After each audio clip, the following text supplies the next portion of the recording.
आपको जहाँ भी पसंद आए वहाँ पढ़िए, लेकिन यही सब चीज़ें आपको 1500 से लेकर 2000 के बीच ऑनलाइन पेड करना पड़ रहा है। मैं देख रहा हूँ बहुत सारे हमारे मित्र बंधु हैं, पढ़ा रहे हैं, वो 2000 तक ले ही ले रहे हैं, ठीक है। और जो मैं आपको दे रहा हूँ वही वो भी देंगे, कुछ अलग से नहीं पढ़ाएंगे। आपकी मर्जी, आपको क्या पढ़ना है क्या नहीं पढ़ना है, आपको फ्री में पढ़ना है या फिर पैसे दे कर पढ़ना है, ये आपकी मर्जी है। तो चलिए अगला क्वेश्चन। गणित आपको आएगा ही नहीं बल्कि आप इसके विषय विशेषज्ञ भी बनेंगे। बस इसकी शर्त एक ही है कि आप जो है इसके लिए निरंतर प्रयास करते रहिए, हार मत मानिए। और इसके लिए तो मैं हूँ ही कि आपको सिखाऊंगा। तो नमस्कार दोस्तों, बिहार शिक्षक भर्ती के लिए मैथ का मार्क टेस्ट नंबर ये 2 है। तो चलिए पहले क्वेश्चन की तरफ चलते हैं। Give the value of x. आपके सामने एक क्वेश्चन है, इसको आपको सॉल्व करना है, सरल करना है। फिर उसके बाद आपके सामने ये 4 ऑप्शन हैं, इनमें से सही आंसर को चुनना है। अगर हम बात करें इस सवाल को लगाया कैसे जाएगा, तो x घात 3 भागे 26 को हम ऐसे भी लिख सकते हैं, बटे 26 लिख सकते हैं, और बराबर 676। इतना तो आपको पता ही होना चाहिए। अगर अब इस 676 को हम देखें ध्यान से, तो ये 26 का जो है ना वर्ग है। कैसे है? 26 का अगर हम वर्गमूल निकालें या वर्ग निकालें तो ये हो जाएगा। इसका एक शॉर्ट तरीका होता है, जैसे ये 6 है ना, इसका क्या करेंगे हम सेम संख्या से गुणा करेंगे, मतलब वर्ग करेंगे, तो 6 छक 36 हो जाएगा।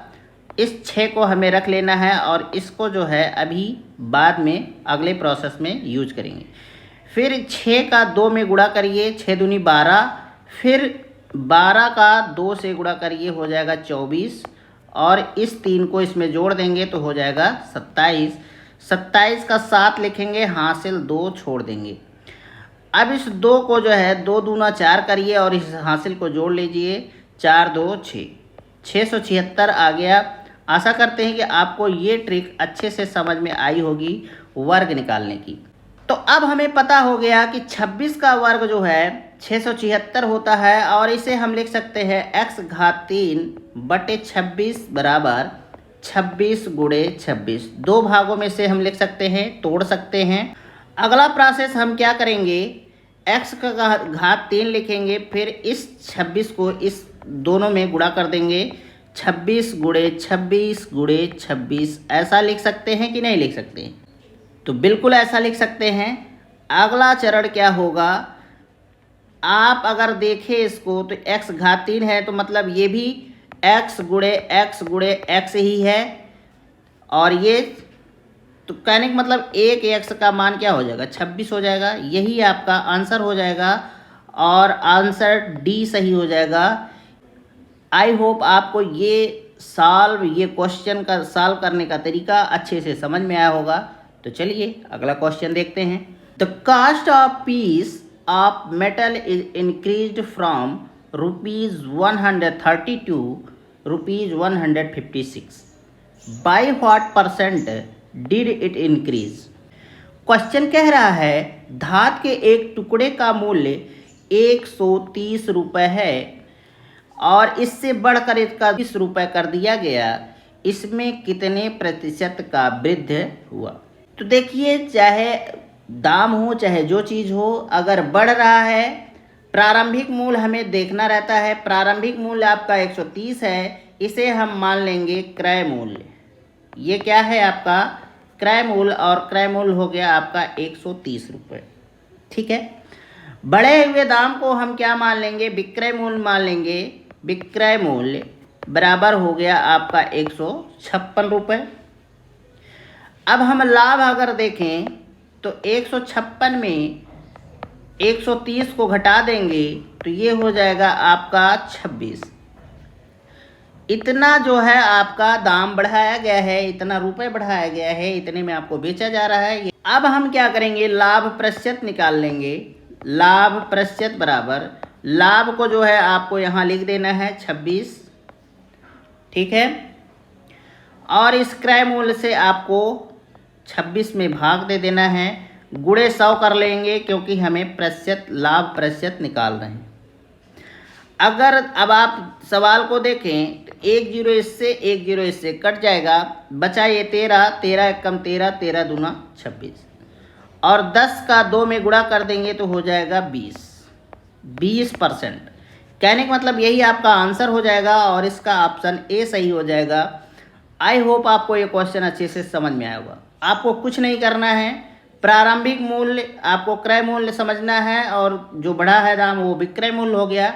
विक्रय मूल्य से आपको क्रय मूल्य को घटा देना है तो आपको लाभ मिल जाएगा ये 26 रुपये। और जब लाभ मिल जाए और लाभ प्रतिशत निकालना हो तो 26 को ऊपर लिखिए और क्रय मूल्य से 130 से भाग दे देना है और गुणे 100 क्यों करेंगे, क्योंकि हमें प्रतिशत निकालना है। बस उसके बाद काट देंगे और आपका आंसर आ जाएगा। तो चलिए अगला क्वेश्चन देखते हैं। When an article is sold for rupees 144, there is a loss of 10%. On it, find the cost price of that article. जब किसी वस्तु को रुपये 144 में बेच दिया जाता है तो इस पर जो है 10% की हानि होती है। तो 144 में बेचा जा रहा है, कहने का मतलब क्या है, विक्रय मूल्य। आपका विक्रय मूल्य पता है, इसमें दिया गया है 144 रुपये और हानि क्या दी गई है, हानि दिया गया है आपको 10% का। इतना बात समझ में आया? तो हम इस सवाल को कह सकते हैं, लागत मूल्य पूछ रहा है तो हम मान लेंगे सवाल में कि माना लागत मूल्य x है। कितना है? x है। क्योंकि पता नहीं है तो हम मान लेते हैं कोई चीज़। अब क्या करेंगे, x गुणे, क्योंकि इसी x पर जो है हमें 10% की हानि हुई थी, ठीक है। तो 10% की हानि हुई, अगर 100 में 10 घटा देंगे तो 90 आएगा और 90/100 हो जाएगा। और हानि होने के बाद बेचा कितने में, तो 144 रुपये में बेचा। सवाल आपका हल हो गया। x बराबर 144 आप लिखेंगे, गुणे 100 करेंगे और बटे 90 करेंगे। अब इससे 1 जीरो इस यहाँ है, 1 जीरो यहाँ है, काट देंगे। 9 का भाग देंगे 144 में, 9 एकम 9, 9 एकम 9 और बचा कितना, यहाँ 5 बचा और 5 4 हो जाएगा 54, 9 6 54 और 16 का 10 में गुणा कर देंगे हो जाएगा 160 रुपये। कहने के मतलब वस्तु क्या थी, वस्तु का लागत मूल्य जो है 160 रुपये था और आपका आंसर बी सही हो जाएगा। कहने का मतलब ये 160 का था और जो बेच दिया इसको कितने में, 144 में ही बेच दिया था, इसलिए उसे हानि हो गई। जबकि उसको लाभ कमाना होता है, कोई भी प्रोडक्ट आप खरीद कर लाते हैं तो आप कभी नहीं चाहेंगे कि वो कम दाम में बिक जाए। अगर 100 रुपये का लाए हैं तो आप 110 रुपये में उसको ज़रूर देना चाहेंगे। ये नहीं है कि 100 रुपये का लाया तो 80 रुपये में दे दिया, तो यही हानि होती है। तो चलिए अगला क्वेश्चन देखते हैं। दोस्तों अपने दमखम को बनाए रखिए, बिल्कुल डरिए मत। एक एक क्वेश्चन को आप बहुत आसानी से सॉल्व करेंगे, बस हमारे साथ लगे रहिए, रोज़ प्रैक्टिस करते रहिए। मैं एक एक स्टेप को सॉल्व करने का प्रयास करता हूँ। मेरा प्रयास ये होता है कि आपको आसानी से सवाल समझ में आ जाए। मॉक टेस्ट के नाम पर मैं आपको पूरा क्लास देता हूँ। मॉक टेस्ट का मतलब होता है कि मैं क्वेश्चन पढ़ता जाऊँ और आप धड़ाधड़ आंसर करते जाएं, लेकिन मैं ऐसा नहीं करता, चूँकि ये मैथ है, जीएस जीके तो है नहीं कि बस पढ़ा और आंसर आप कर दिए। इसमें समय देना पड़ता है, आपको समझाना पड़ता है, तब थोड़ा समय ज़्यादा लग जाता है, वीडियो लंबा हो जाता है। आप लोग वीडियो को एक बार में अगर ना देख पाएँ तो थोड़ी देर देखिए, आधा देखिए, 20 मिनट देखिए, फिर उसके बाद कुछ देर बाद फिर 20 मिनट देख लीजिए। इस तरीके से आप वीडियो को 2 बार में देख सकते हैं। और आप किसी भी वीडियो को मिस मत करिए, किसी भी क्लास को मिस मत करिए। एक एक क्वेश्चन आपके लिए इम्पोर्टेंट है। शिक्षक भर्ती है, बहुत हाई लेवल का भी क्वेश्चन नहीं पूछा जाएगा आपसे, लेकिन ये ज़रूर है कि कोई भी पेपर हो उसमें 2-4 क्वेश्चन जो है ना आपको हार्ड दिया ही जाता है कि आपका टाइम वेस्ट हो और आप उसमें अपना समय बर्बाद करें। तो चलिए क्वेश्चन की तरफ चलते हैं। The side of quadrangular field are in the ratio 2:3, ratio 4:5 and the perimeter is 154 centimeter. Find the shortest side. Question कह रहा है एक चतुर्भुजी मैदान है जिसकी भुजाएं 2, 3, 4, 5 के अनुपात में हैं और परिधि जो है 154 सेंटीमीटर है। सबसे छोटी भुजा ज्ञात करना है। तो रेशियो आपको दिया गया है 2, 3, 4 और 5। तो हमें कुछ नहीं करना है, इन सारे रेशियो को जोड़ लेना है, लेकिन सब में x लगा देना है। जैसे इसे 2x लिखना है, इसे 3x लिखना है और फिर 4x लिखना है और फिर 5x लिखना है। बराबर क्या कर देना है, इस 154 को बराबर 154 लिख देना है। ठीक है, क्योंकि हमें x का मान निकालना है, सबसे छोटी भुजा का मान निकालना है। तो चलिए जोड़ते हैं पहले। 2, 3, 5, 5, 4, 9, 9, 5, 14। तो ये हो जाएगा 14x बराबर 154। x बराबर हो जाएगा 154 बटे 14 हो जाएगा 14 एकम 14, 14 एकम 14, 14 एकम 14, मतलब x बराबर 11 आ गया। ठीक है, अब आप किसी भी x में इसका मान रख देंगे, आपको मिल जाएगा। सबसे छोटी संख्या आपको 2x दिख रही है, तो 2 गुणे x के जगह 11 कर देंगे, तो 11 दूना 22। सबसे छोटी संख्या आपकी यही हो जाएगी 22 सेंटीमीटर, और आपका आंसर डी सही हो जाएगा। अब कोई भी संख्या आप अब 3x में रख देंगे तो 3 गुणे 11 हो जाएगा, 33 हो जाएगा। इसी तरीके से सबका आपको मान मिल जाएगा। तो आई होप ये क्वेश्चन बहुत ही सरल था, आपको बहुत अच्छे से समझ में भी आया होगा। तो चलिए अगला क्वेश्चन देखते हैं। Find the area of rhombus whose diagonals are 31 centimetre and 32 centimetre. Question कह रहा है 31 सेंटीमीटर और 32 सेंटीमीटर विकर्ण वाले समचतुर्भुज का क्षेत्रफल ज्ञात कीजिए। तो इस क्वेश्चन को सॉल्व करने के लिए हमें सूत्र आना चाहिए किसका, समचतुर्भुज का। समचतुर्भुज का क्षेत्रफल बराबर 1/2 विकर्णों का गुणनफल गुणे विकर्णों का गुणनफल, यही होता है सूत्र। अब इसी सूत्र में हम सवाल को रख देंगे और सवाल आ जाएगा।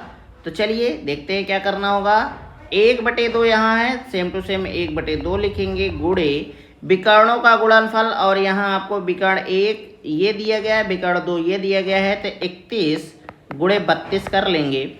अब काट दीजिए, तो 2 एकम 2, 2 एकम 2, 2 छक 12, और इसे हम अब 16 का 31 में गुणा कर देंगे, तो 16 एकम 16 की हासिल लगा 1, और 16 तियाँ 48, 48 एक 49, ये हो गया 496 सेंटीमीटर, और आपका आंसर ए सही हो जाएगा 496 सेंटीमीटर। आई होप आपको ये क्वेश्चन बहुत ही आसानी से समझ में आया होगा। इसमें कुछ नहीं है, बस आपको इसका समचतुर्भुज का क्षेत्रफल का सूत्र आपको आना चाहिए, और इसका सूत्र होता है 1/2 गुणे विकर्णों का गुणनफल। आपको 2 विकर्ण इस तरीके के मिलेंगे, 31 और 32। कोई भी विकर्ण हो सकता है, कोई भी यहाँ डिजिट हो सकती है, बस आपको गुणा करना है और सरल कर देना है, आपका आंसर आपके सामने होगा। तो दोस्तों, अगर आपको क्लास समझ में आ रही है, अच्छा लग रहा है, तो एक लाइक ज़रूर किया करिए उत्साहवर्धन के लिए। तो चलिए अगला क्वेश्चन देखते हैं। सॉल्व या हल करें। सवाल बहुत ही सरल है, सवाल पढ़ देते हैं। 31/20 धन 3/10 ऋण 5/4 को आपको हल करना है। बहुत ही सिंपल सवाल है और छोटे बच्चों का सवाल है। तो इसमें आपको 20, 10 और 4 आपका हर है, और 31, 3 और 5 अंश है। तो सबसे पहले अगर हर समान ना हो तो उसको समान करना चाहिए। तो 20 है, ये 10 है, ये 4 है, तो हमें 20, 10 और 4 का क्या लेना पड़ेगा, लघुत्तम समापवर्तक जिसे बोलते हैं लासा। तो 2 एकम 2 0, 2 पंचे 10, 2 दूना 4, ठीक है। फिर 2 पंचे 10, 5 को 5 ही रखेंगे, 2 से नहीं कट रहा है इसलिए 2 एकम 2, 5, 5 एकम 5, 5 एकम 5। तो 2 गुणे 5, 2 दूना 4 पंचे 20। कहने का मतलब हमें लासा कितना मिल गया, 20 मिल गया। अब इस 20 में इस 20 से भाग देंगे तो 1 आएगा, और 1 आएगा, इसमें गुणा 1 करेंगे तो 31 हो जाएगा। धन, फिर अब ये 10 है, 10 से 20 में भाग देंगे तो 2 आएगा और 2 का इसमें 3 में गुणा हो जाएगा तो हो जाएगा ये 2 3 6 धन, सॉरी धन यहाँ नहीं होगा, यहाँ होगा ऋण, क्योंकि अगली संख्या ऋण है। अब ये 4 है, 4 का 20 में भाग देंगे तो 5 आएगा और 5 का 5 में गुणा करेंगे तो हो जाएगा 25। इतनी बात समझ में आ रही है आपको? अब हम क्या करेंगे, 31 में 6 को जोड़ देंगे तो 37 हो जाएगा और 37 ऋण 25 बटे 20, ठीक है। और इसमें 37 में से 25 को माइनस करेंगे तो आपको मिलेगा 12 और 12 बटे 20 लिखेंगे। अब इसे काट दीजिए, 4 तियाँ 12, 4 पंचे 20, ये आ गया 3 बटे 5।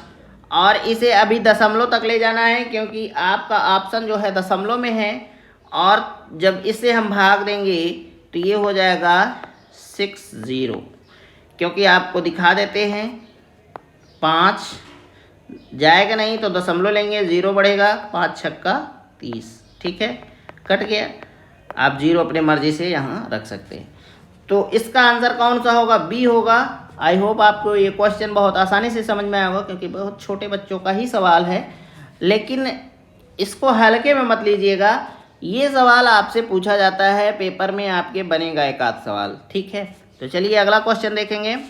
The ratio of the ages of Ram and Raj is 4:5 if the sum of their age is 153, then find the difference in their ages।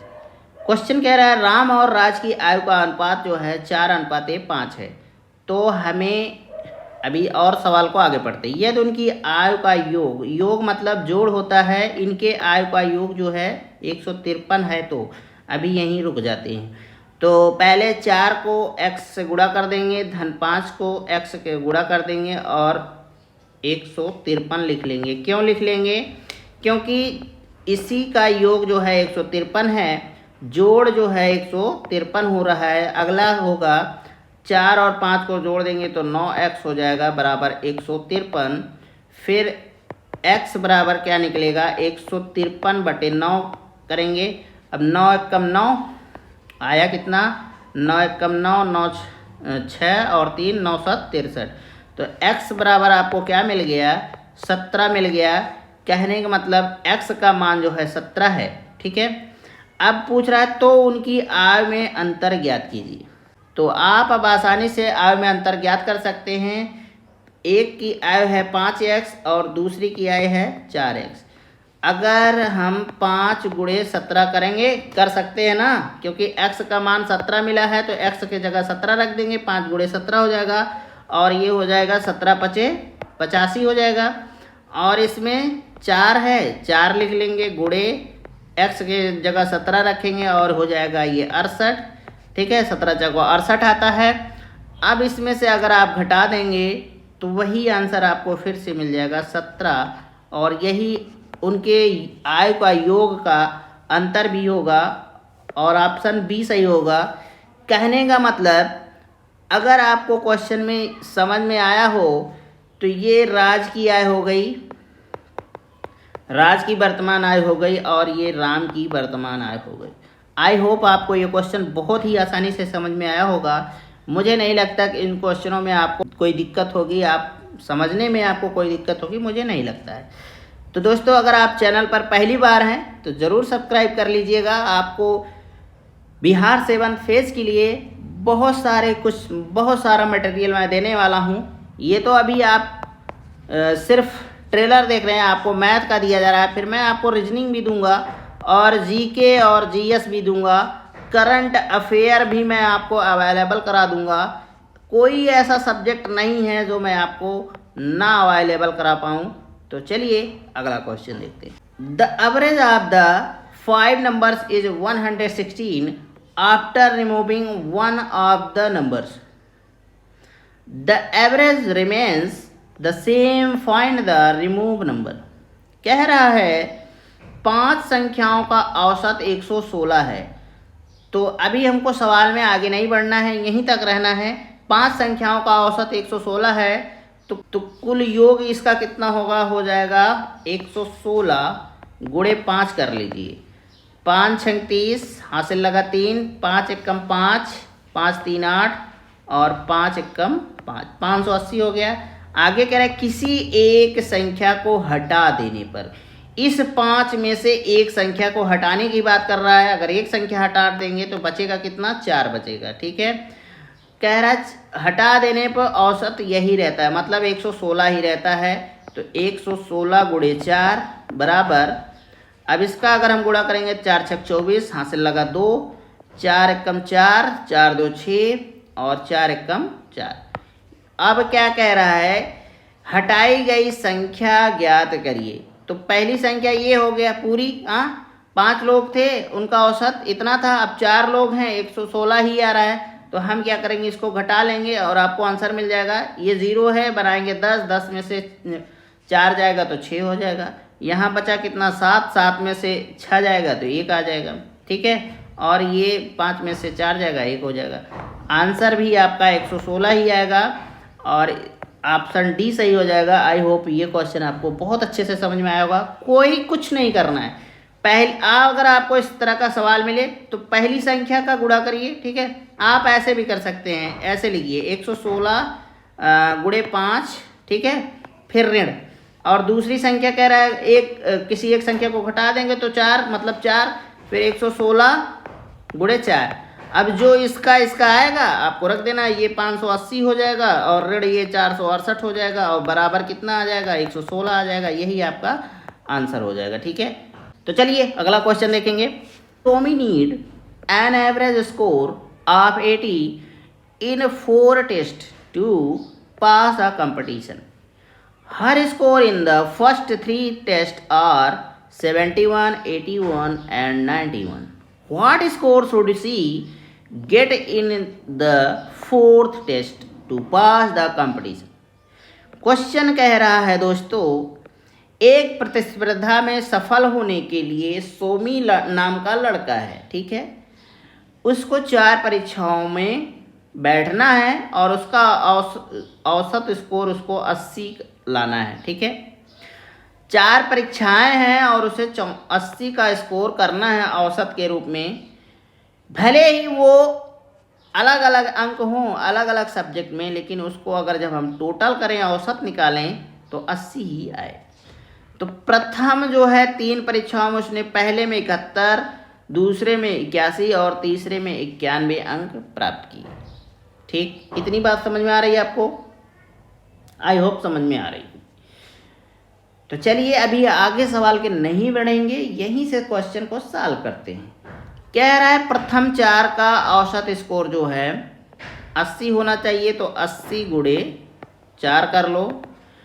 तो ये हो जाएगा, अगर गुणा करें 4 0 0 4 8 32, मतलब उसे कितना अंक लाना है, 320 अंक लाना है 4 विषय में। ठीक है, और उसने लाया कितना है अभी तक, तो जोड़ लो 71 धन 81 धन 91, अगर जोड़ेंगे तो 1 1 2 2 1 3 हो गया, 9 8 17 17 7 हो जाएगा आपका 24। 243 अंक इसने ला चुका है। कितना अंक कम पड़ रहा है, तो आप 320 में से 243 को माइनस कर लीजिए बस, और आपको आंसर मिल जाएगा।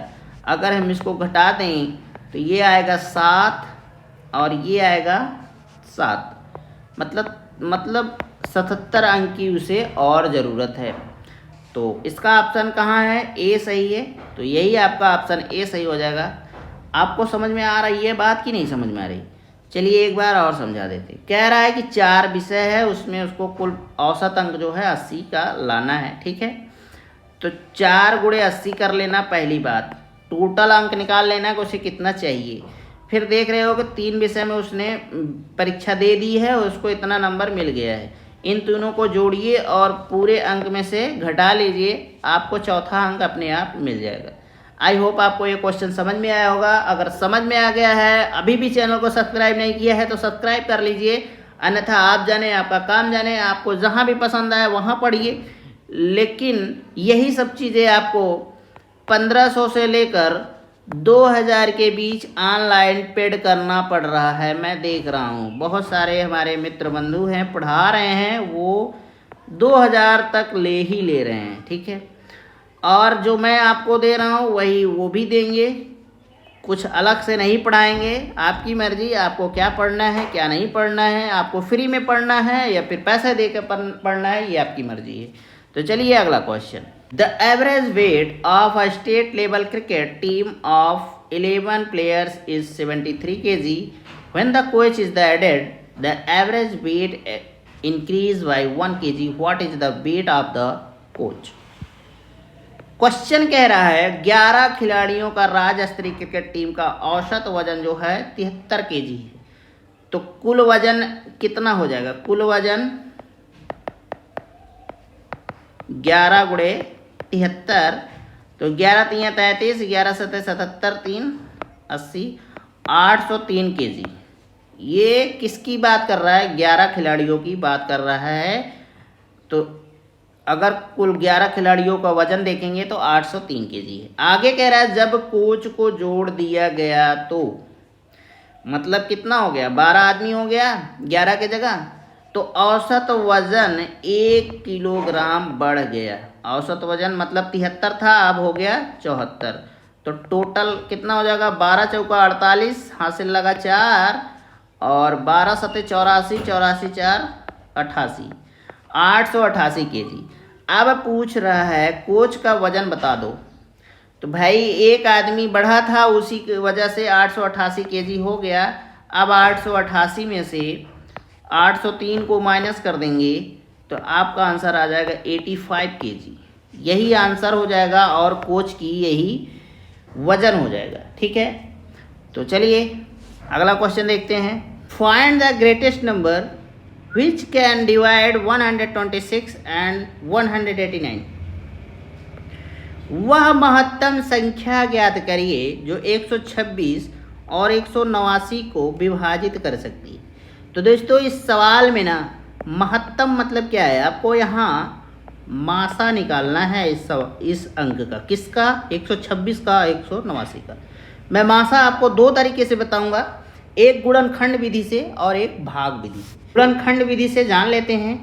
अगर 126 को हम गुणनखंड करें तो 2 छंग 12, 2 तियाँ 6, 3 दूनी 6, 3 एकम 3 और 3 सते 21। मतलब 126 का गुणनखंड हो जाएगा 2 गुणे 3 गुणे 3 गुणे 7। फिर 189 का गुणनखंड अगर करेंगे तो 3 छंग 18, 3 तियाँ 9, 3 दूनी 6, 3 एकम 3, 3 सते 21। तो 189 का गुणनखंड होगा आपका 3 गुणे 3 गुणे 3 गुणे 7, ठीक है। इसमें होता क्या है कि आपको जोड़े बनाने होते हैं। अगर जोड़े सही बन रहे हैं तो जान लीजिए आपको वही मासा में रखना है। तो चलिए एक साथ इसमें है, एक साथ इसमें है, तो पहला जोड़ा मिल गया आपको। 1 3 ये 1 3 ये दूसरा जोड़ा, और 1 3 ये और 1 3 ये तीसरा जोड़ा। ये 2 अकेला है, ये 3 अकेला है, तो इसको हम छोड़ देंगे। तो हम लिखेंगे क्या? 3 गुणे 3 गुणे 7, 3 तियाँ 9, 9 7 63। यही आपका मासा हो जाएगा और यही वो संख्या है जिससे ये पूर्णतः विभाजित हो जाएगी। 126 और 189, चाहे आप भाग देकर देख लीजिएगा 63 से, ये वाली संख्या और ये वाली संख्या दोनों कट जाएगी। अब भाग विधि से अगर लगाना हो तो 189 में 126 से भाग दे देंगे। चलिए भाग देते हैं। 189 भागे 126, तो 126 से कम 126 ही जाएगा, दूना नहीं जा सकता है। ये 3 आएगा और यहाँ बचेगा 6, और इस वाली संख्या को इसके सामने रखेंगे, इससे भाग देंगे 126 में, तो 63 दूना 126 ही होगा और ये पूरी तरीके से कट जाएगा। और ये जो आपका 63 है ना, ये पूर्णतः विभाजित कर दिया 126 को, तो यही आपका मासा हो जाएगा, ठीक है। और यही 63 जो है 126 और 189 को पूर्णतः काट देगा। तो आपका ऑप्शन ए सही हो जाएगा, 63 आंसर आएगा। तो आई होप आपको ये क्वेश्चन अच्छे से समझ में आ गया होगा। अब चलिए अगला क्वेश्चन देखते हैं। क्वेश्चन है how many square metres of canvas will be required for a 24 metre high conical tent with a base of 14 metre diameters. Question कह रहा है 14 मीटर व्यास के आधार वाले 24 मीटर ऊंचे शंक्वाकार तंबू के लिए कितने वर्ग मीटर कैनवास की आवश्यकता होगी। सबसे पहले हमें सवाल को समझना है, शंक्वाकार होता क्या है। तो सबसे पहले आप एक जो है त्रिभुज बना सकते हैं, ठीक है, एक त्रिभुज बना लीजिए, बन गया। अब इसी में जो है आपको एक गोला बनाना है, आप एक गोला बना सकते हैं। अब आपको ये कुछ इस तरीके से लग रहा होगा कि आपके घर में जो बर्थडे पार्टी मनाई जा रही है और बच्चे के सर पे जो टोपी रखी जाती है वही उसी तरीके से कुछ ये लग रहा है। तो हाँ, बिल्कुल यही वो टोपी जो है ना शंक्वाकार ही होती है। अब क्वेश्चन में आगे चलते हैं, देखते हैं क्या कह रहा है। 14 मीटर व्यास, व्यास क्या होता है, अगर कोई भी गोला हो और उसको इसकी एक बिंदु से दूसरी बिंदु की ये दूरी जो है ना व्यास है, और ये कह रहा है कि 14 मीटर है, और इसी में अगर इसको आधा कर देंगे तो ये त्रिज्या हो जाएगी और ये 14 का आधा 7 हो जाएगा। तो चलिए इसकी पूरी लंबाई कितनी है, 14 मीटर है, और आधी लंबाई क्या हो जाएगी, त्रिज्या इसका क्या हो जाएगा, आर क्या हो जाएगा, तो हो जाएगा 7। अब एक इसकी ऊंचाई की भी बात कर रहा है कि इसकी ऊंचाई क्या है, इसकी ऊंचाई कितनी है, 24 मीटर है, 24 मीटर है। इतना बात समझ में आई। और इनको हम आप ए, बी और सी भी मान सकते। तो ये हो गया आपका शंकु। इतनी बात आपको समझ में आ गई होगी। तो अब हमें कुछ नहीं करना है, अब हमको एक सूत्र चाहिए, शंकु की तिर्यक ऊंचाई।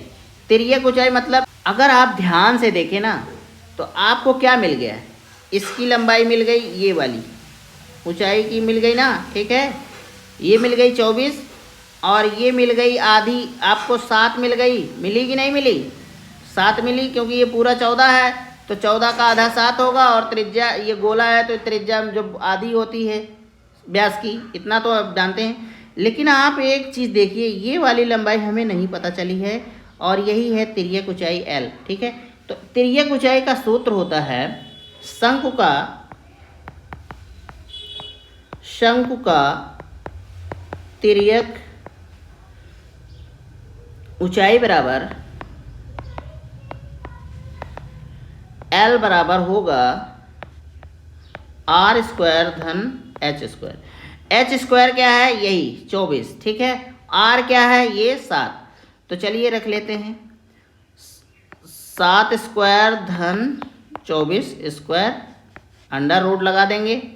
अब इसको हल करेंगे तो 7 7 49 हो जाएगा, और 24 को अगर हम वर्ग करेंगे ना तो 576 आएगा। अगर आपको बात समझ में ना आए तो चलिए यहाँ करके दिखाते हैं। 4 का पहले हम वर्ग करेंगे, तो 4 का वर्ग करेंगे तो 4 चौक 16 होगा, लेकिन कैरी 1 कर लेंगे, ठीक है। अब 4 का 2 में गुणा करेंगे, 4 दूनी 8, फिर 8 का 2 में गुणा करेंगे 16, और ये हासिल लगा 17। तो और अब हासिल फिर से 1 बचा। अब इस 2 का जो है हम क्या करेंगे, वर्ग करेंगे, तो 2 दूना 4 1 5, 576 मिल गया। तो आशा करते हैं कि आपको ये बात समझ में आ गई होगी। अगर हम 49 और 576 को जोड़ दें तो हो जाएगा ये 9 6 15 हासिल लगा 1, और 7 4 11 1 12 हासिल लगा 1, 625। और 625 का जब अब इस रूट को हटाएंगे तो आ जाएगा ये 25 मीटर, ठीक है। अब इसकी L की लंबाई क्या हो गई, 25 मीटर हो गई, ठीक। यहाँ तक बात आपको समझ में आई होगी। अब आपको शंकु के पृष्ठ का क्षेत्रफल, इसका ये इसकी बात कर रहा है, इसी का सूत्र अब लिखना है। तो शंकु के पृष्ठ का क्षेत्रफल बराबर पाई आर एल। अब हमें पाई बराबर आपको पता होगा कि 22/7 होता है।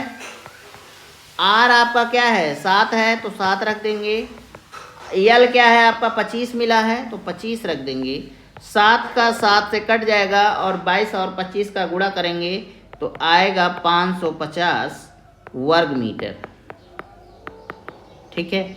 यही आपका आंसर हो जाएगा और ये बी ऑप्शन सही हो जाएगा। आई होप आपको ये क्वेश्चन समझ में आ गया होगा। अब आप कह सकते हैं कि कितने वर्ग मीटर कैनवास की ज़रूरत पड़ेगी, तो 550 वर्ग मीटर कैनवास की ज़रूरत पड़ेगी। आपको क्या करना है, पहले जो है एक शंक बना लेना है, ठीक है। एक शंक इस तरीके के बनाइए, फिर ऊंचाई इसकी रख दीजिए जो एच है, फिर आप अगर व्यास दिया है तो इसको आधा करना पड़ेगा, अगर त्रिज्या दिया है तो आपको कुछ नहीं करना है, सिर्फ रखना है। फिर इस शंक पर जो तिर्यक ऊंचाई है एल, इसको निकाल लेंगे। जब निकाल लेंगे ना तो फिर आपको शंक के पृष्ठ का क्षेत्रफल आपको आसानी से मिल जाएगा और इसका सूत्र ये पाई आर एल को इसी में फिल कर देना है। आई होप आपको ये बात अच्छे से समझ में आ गई होगी। तो चलिए अगला क्वेश्चन देखते हैं। Which of the following is a perfect square, निम्नलिखित में से पूर्ण वर्ग कौन सा है। तो देखिए इसके कुछ नियम होते हैं, अगर आपको नियम नहीं पता है तो सवाल बहुत आपके लिए टेढ़ा होने वाला है। अगर आपको नियम पता है कि वर्ग कैसे होता है कैसे नहीं होता है तो आप निकाल लेंगे। आपको मैं एक बात बता रहा हूँ, अगर किसी भी संख्या में जब जो आप वर्ग कर रहे हैं उसका इकाई अंक 2, 3, 7, 8 और 0 हो लास्ट में, तो जान लीजिए वो पूर्ण वर्ग नहीं होगा बल्कि वो दशमलव में आएगा। इतना आप इस बात को जान लीजिए। तो चलिए देखते हैं। आप देखिए इकाई अंक क्या है, इसमें 8 है तो ये नहीं होगा, इसमें भी 8 है, आपको पता चल गया। अब इसमें भी इकाई अंक क्या है, 7 है और यहाँ भी आपको 7 मिल रहा है, ये भी नहीं होगा। ठीक, दूसरी बात, अब यहाँ 2 दिया गया है और यहाँ भी इकाई अंक 2 है तो ये भी नहीं होगा। अब यहाँ 6 आपको नहीं दिख रहा है और यहाँ आपको 6 दिख रहा है इकाई का अंक, तो 5, 7, 7, 6 यही आपका आंसर हो जाएगा। ठीक है, अगर आपको ये ट्रिक ना पता होती तो आप क्या करते, आप फंस जाते। आप एक एक संख्या का वर्गमूल निकालते, पहले 57 फिर 78 का वर्गमूल निकालेंगे, फिर 57 77 का वर्गमूल निकालते, फिर 57 76 का वर्गमूल निकालते, तब ये पूर्णतः आपको मिलता, तब आपका कहीं ये क्वेश्चन जाके सही होता। तो आई होप आपको ये ट्रिक चाहे समझ लीजिए चाहे तरीका समझ लीजिए, ये समझ में आया होगा। ये बस आपको ये डिजिट याद रखनी है, 2 3 7 8 0। अगर इकाई का अंक इतना है तो जान लीजिए कि ये स्क्वायर नहीं हो सकता है, पूर्ण वर्ग तो बिल्कुल नहीं हो सकता है, आप इसका बात ध्यान रखिएगा। क्वेश्चन है, the price of LPG cylinder has been increase from ₹468 to 585. By what percent the consumption should be reduced so that the amount spent on LPG cylinder remains the same? Question कह रहा है आपका LPG cylinder है, भाई सबके घर में LPG cylinder की ज़रूरत पड़ती है और आप ये भी जानते हैं कि जिस चीज़ का दाम एक बार बढ़ गया तो फिर घटना नहीं है। तो इसमें दिया गया है कि 468 रुपये से बढ़कर जो है 585 रुपये हो गया। ये सबकी बड़ी सिरदर्द है, गैस का दाम बढ़ता जा रहा है, क्या किया जाए। कितना प्रतिशत उपभोग कम करना पड़ेगा, भाई जब आपके पास पैसे नहीं होंगे, समस्याएं होंगी, तो आप कोशिश करेंगे कि भाई कम से कम में खर्चा चला लिया जाए। यही एक रास्ता भी है, अगर आपके पास आय का स्रोत नहीं है उस हिसाब से आप खर्चा नहीं कर सकते हैं तो यही समस्या है। तो कह रहा है कि उपभोग कम कर दिया जाए ताकि LPG सिलेंडर पर खर्च की गई राशि उतनी ही रहे। भैया जैसे 468 रुपये ना, तो भैया इतना ही खर्चा करो। मान लो आपको 15 किलो गैस मिल रही थी 468 रुपये पे, अब आपको कुछ ऐसा करना है कि भाई 12 किलो से ही काम चला लीजिए आप, क्योंकि दाम तो बढ़ गया 15 किलो का, लेकिन 12 किलो का दाम है आपका 1 से 468 ही होगा। ठीक है, तो इस सवाल को कैसे लगाना है, आपको कुछ नहीं करना है, बहुत सिंपल सा सवाल है। 585 माइनस 468 करिए फट से, ठीक है, क्या करेंगे फट से, और 585 को ऐसे रख देंगे। इस बढ़े हुए दाम को आपको यहाँ नीचे भाग दे देना है और कह रहा है प्रतिशत में, अगर प्रतिशत की बात करते हो तो आप सामने गुणा 100 लगा देना। ठीक है, बस और कुछ ना करना, अब इस सवाल को काट देना, 100% आपका आंसर आ जाएगा। तो चलो पहले सॉल्व करते हैं। सॉल्व कैसे करेंगे, 585 और 468 को जब हम माइनस करेंगे ना तो ये आएगा आपका 117। अगर विश्वास ना हो तो देख लेना। 15 में से 8 गया 7, अब यहाँ बचा 7, 7 में से 6 गया 1 और 5 में से 4 गया 1, तो इस तरीके से 117 आ गया। फिर लिखेंगे 585 लिख दिए, गुणे 100 कर दिए, ठीक है। अब काटते हैं भैया, 5 एकम 5, 5 एकम 5, 5 7 35 आ गया, 5 दूनी 10 0। अब यहाँ 117 नीचे है, ये भी 117 है, काट देंगे, बचा कितना 20% बचा। आंसर हो जाएगा यही आपका। भैया 20% कम करना पड़ेगा इसका सिस्टम, तभी जाके आपको मिलेगा और इस तरीके से ऑप्शन सी सही हो जाएगा। आई होप आपको ये क्वेश्चन मज़े से समझ में आया होगा। थोड़ा सा मैंने मस्ती भी कर दिया आपके साथ क्वेश्चन पढ़ते पढ़ते, तो वो अलग बात है, बोरिंग हो जाती है। मैथ थोड़ा सा बोरिंग सब्जेक्ट कह सकते हैं, अगर समझ में नहीं आता है तो कठिन होता है, हार्ड होता है, लेकिन अगर इसको सही से समझ गए तो बड़ा मज़ा भी आता है। कितना टाइम कब निकल गया सवाल पढ़ते पढ़ते, हल करते करते आप खुद भी नहीं जान पाते होंगे। कई बार आपके साथ ऐसा हुआ भी होगा। The market price of the book is 1000. A bookseller give a discount of 10% on it. If he still makes a profit of 20%, what will be cost price of the book? कह रहा है क्वेश्चन में, एक पुस्तक का अंकित मूल्य जो है 1000 रुपये है। एक पुस्तक विक्रेता इस पर 10% की छूट देता है। यदि वह अब भी 20% लाभ अर्जित करता है तो पुस्तक का लागत मूल्य क्या होगा। दोस्तों, आप लोग दुकान पे खड़े होते हैं कोई भी सामान लेने के लिए, दुकानदार इतने चालाकी से बात करता है, कहता है भैया इसमें मुझे कुछ नहीं मिल रहा है, जान लीजिए मैंने आपको भाव टू भाव दे दिया, 1 भी रुपये मैंने आपसे नहीं लिया। ऐसे ऐसे बोलते हैं। और कभी कभी ऐसा भी बोलते हैं भैया 10%, भाई इतना है 10%, वो जान रहा है पहले से चालाक है, वो 10% आपको डिस्काउंट कर देता है, कहता है कि बस इतनी ही लागत आई थी, लेकिन ऐसा नहीं है। और वो चुप्पे से आपसे 20% लाभ कमा रहा है 10% छूट देने के बाद भी।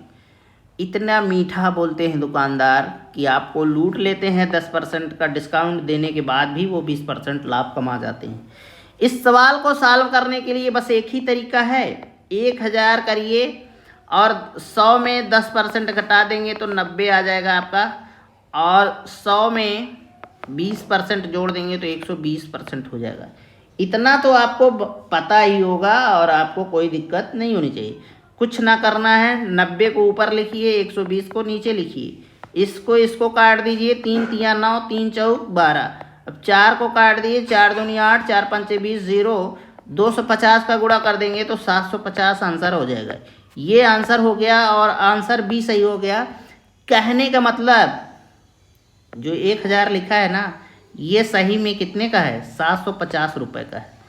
आपको 10% का अगर छूट दे देता है, मान लो 1000 पर 10% का छूट दे दे तो आपका निकलेगा कितना, 100 रुपये, मतलब आपको 900 रुपये में दे रहा है। कह रहा है अरे भैया 900 रुपये में दे रहा हूँ, जबकि वो आपसे अभी भी 150 रुपये कमा रहा है। तो ये होती है दुकानदारों का हकीकत, और ये परसेंट के सवाल बड़े मज़ेदार होते हैं। आई होप आपको ये क्वेश्चन, ये क्लास बहुत ही मज़ेदार लगी होगी, बहुत अच्छे से समझ में आया होगा। तो चलिए आज के लिए बस इतना ही, जल्द ही मैं आपको नेक्स्ट वीडियो प्रोवाइड कराऊंगा। तब तक के लिए नमस्कार, जय हिंद।